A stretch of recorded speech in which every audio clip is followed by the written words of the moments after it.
Hi and hello everyone. Welcome to this course on new features in Python 3.8.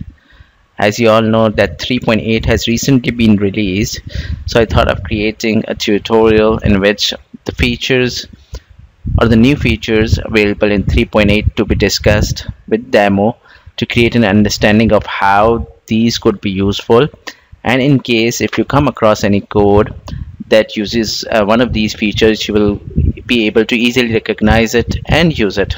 Besides, if you are new to Python, you should know about the new features that are coming, and by knowing that, you would be able to use it within the code that you will be writing. I hope you will enjoy it. In this course, we'll discuss Walrus Operator, position only operator, f-string support, isqrt function, continue with finally iterator unpacking, reverse dictionary, syntax warning. So there are a lot of new features coming in Python 3.8 and they are all really exciting.